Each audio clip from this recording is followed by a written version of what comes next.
to try to speak quietly so that I don't wake the others. But I have the book, I Hate You, Don't Leave Me. This is the back cover. Here's the remaining pages. I removed it from the bind, so this book is no longer binded together. The back of the title of the book says, people with borderline personality experience such violent and frightening mood swings that they often fear their insanity. They can be euphoric one moment, despairing and depressed the next. There are an estimated 18 million sufferers of BPD living in America, each having remarkably similar symptoms: a shaky sense of identity, sudden outbursts of anger, oversensitivity to real or imagined rejection, brief turbulent love affairs, intense feelings of emptiness, ED, substance abuse, and other self-destructive tendencies, an irrational fear of abandonment, and an inability to be alone.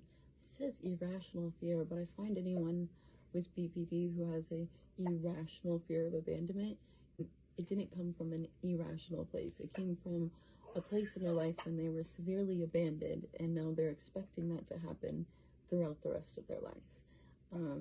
Not everyone with BPD is also has trauma that develops it, but I do believe most people who have it had some kind of something happen to them in a way that permanently altered their personality, but not permanently.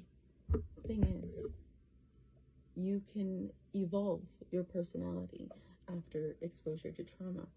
For years, BPD was difficult to describe, diagnose, and treat, but this classic guide offers much-needed professional advice, helping victims and their families understand and cope with this troubling, shockingly widespread affliction. This completely revised and updated edition includes information on the most up-to-date research that has opened the doors to neurobiological, genetic, developmental roots and of the disorder, as well as the connections between BPD, substance abuse, SA, post-traumatic stress disorder, ADHD, and ED, making it a vital reference for understanding and living with BPD. So this is the revised version. I believe the first one was made in the 80s or so, and this was reproduced, I think, in early 2000, revised, updated, you know, new research to be said, new things to be found and shared.